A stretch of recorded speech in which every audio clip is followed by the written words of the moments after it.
Ayan guys, welcome back po muli dito sa ating Monting Channel Reaction and Opinion.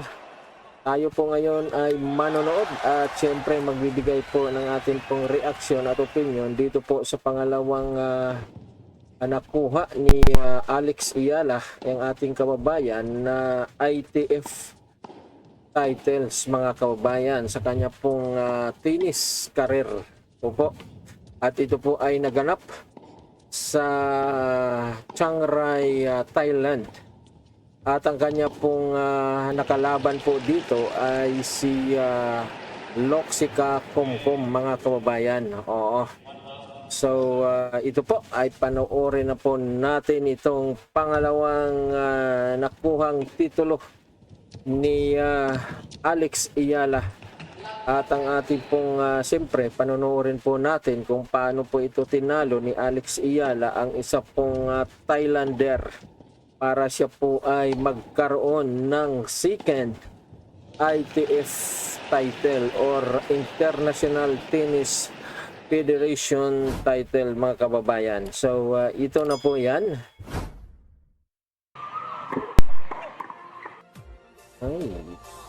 Ayan na.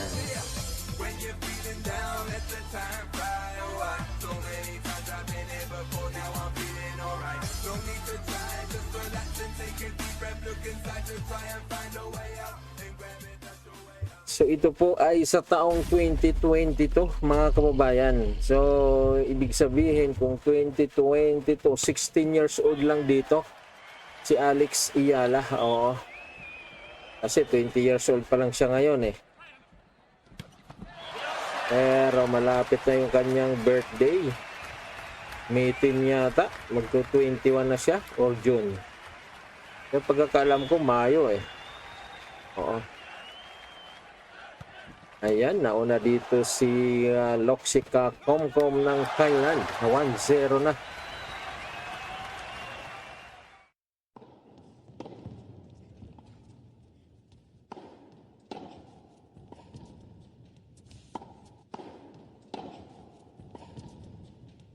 Maliksi itong kanyang kalaban dito guys. Kasi parang tumboy ito. Parang lalaki itong kanyang kalaban eh. Oh. Ayan, pinakapos.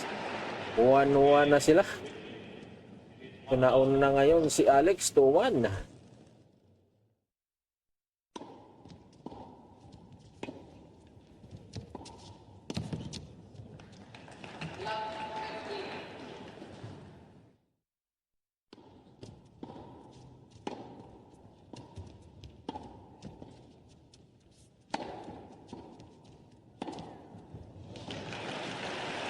Mabilis din yung kanyang nakakalaban ah.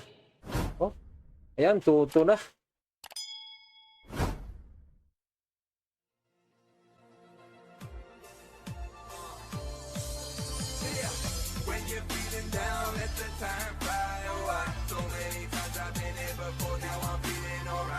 Ayan, 3-2.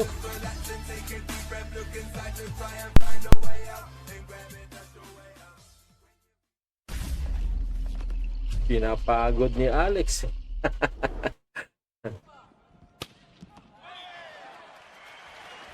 Yun, pinakuha ni Alex yun. Parang lalaki itong kanyang kalaban eh. Mga tomboy ito.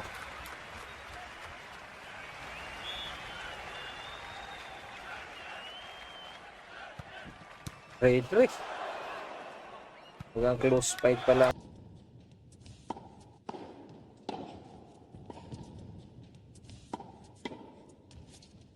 Wala. Yan. 15 love.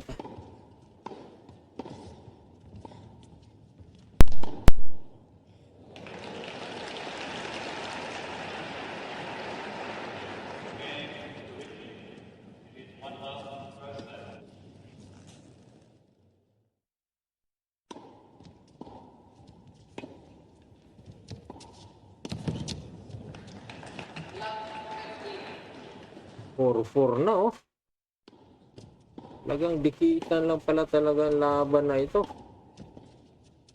So, hindi pala easy ito na nakuha ni Alex, yung ang kanyang pangalawang titulo rito. ITF ito guys, hindi ito WTA. Oo. Ang first title ni Alex Ayala sa WTA ay yung sa Guadalajara, Mexico. Oo, yung WTA 125. Kaso lang hindi nare-record yun ng WTA na titulo ni Alex Ayala dahil 125 lang ang tinatanggap ng nire-record lang pala na titulo ng WTA ay mula 250. Oo, WTA 250. So nanalo si Alex Ayala WTA 125 kaya hindi po natin nakikita na mayroon ng titulo si Alex sa WTA. Ayan na. 5-0 na dito. 5-0, 5-4.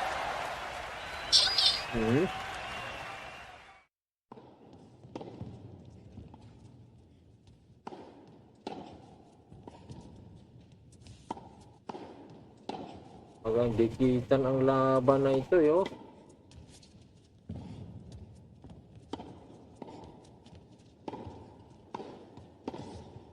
Ayan. 6-4. Nakuha na ni Alex ang first set.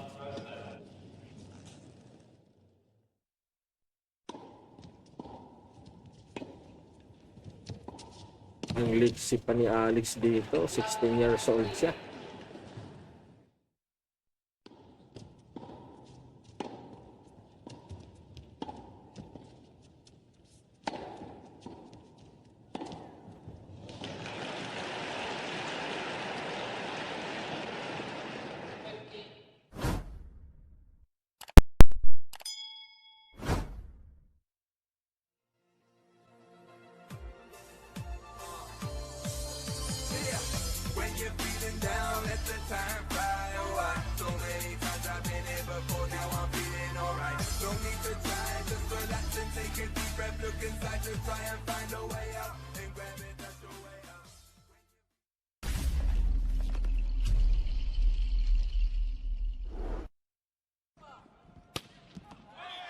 Ayan o, 4-1 na guys. 4-1 na. 4-1 na, ang bilis lang.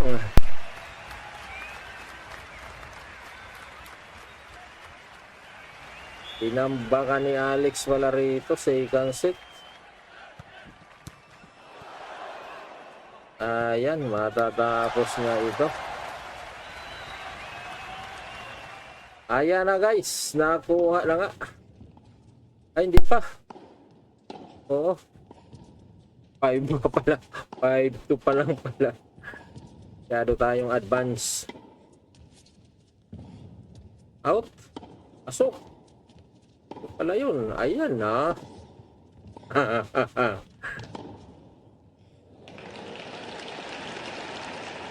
Very attentive talaga si Alex. Kanyang mga shot dito.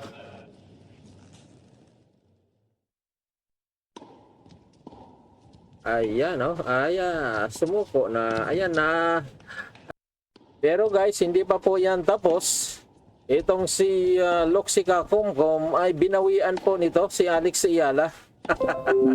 Oo, after na mag-champion ni Alex Ayala doon po sa ITF final, ay nakabawi po itong si Kumkum. At yun nga lang ay hindi na po sa ITF or hindi na po sa International Tennis Federation kundi sa SEA Games na lang. Oo, sa Vietnam SEA Games 2022. Pagkaraan lamang po ng isang buwan kasi April po nananalo dito po si Alex Ayala, April 2022 at May 2022 naglaban na naman po sila. Oo. Nagkaharap naman po sila sa SEA Games. At sa semifinals po ito guys. At dito nga ay makikita po natin dito na talagang tinambakan po dito ni Kumkum itong si Alex Ayala, mga kababayan. Dito nga po, so baka maghanap po kayo ng score ay hindi po ninyo makikita. Nasa bandang kanan po yan sa taas. So sa first set po ay nakuha po ni Kumkum ang panalo po rito 6-4, at dito sa second set ay lamang pa rin po itong si Loxica Kumkum 4-1. So, panoorin po natin saglit, mga kababayan, para may idea po tayo. Dalawang ito ang kanila pong nakaraan na paghaharap. Hindi lamang po kasi nanatiling talunan po itong si Kumkum kay Alex Ayala, kundi nakabawi rin po itong si Kumkum. Yun nga lang, sa SEA Games na lang, mga kababayan. So ito po yan. Ayan. So 4-1 na dito sa second set. Mukhang tatambakan talaga rito si Alex Ayala.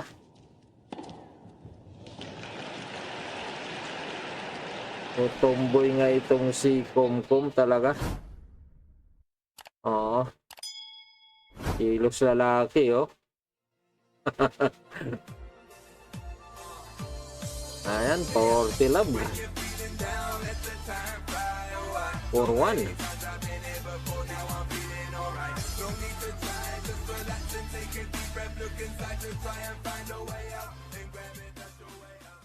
Out.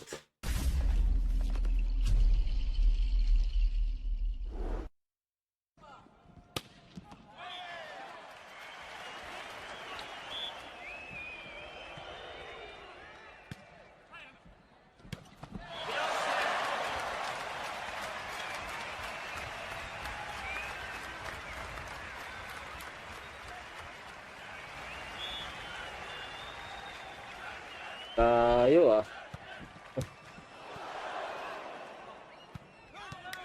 ay buwan na, oh.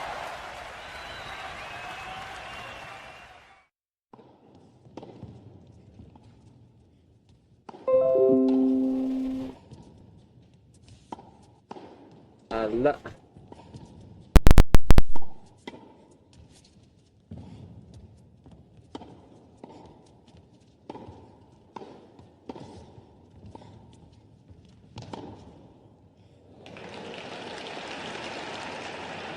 Ortiya.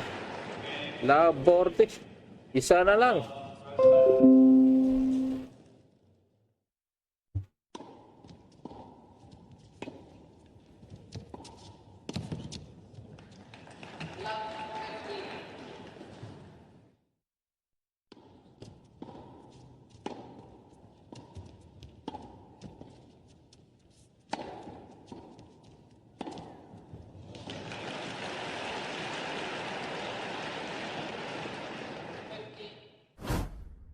Score pa dito si Alex.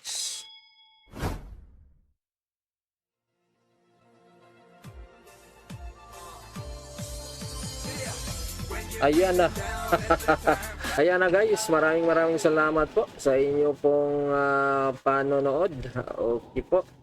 Yun po yung pangalawang ITF title na nakuha po ng ating kababayan na si Alex Ayala. Opo. Maraming salamat po sa inyong pong panonood, at sana po huwag niyo naman pong kaligtaan na i-like ang atin pong video na ito, at paki-subscribe na rin po dito po sa ating pong channel, mga kababayan ko. Maraming salamat po sa inyo. God bless us all.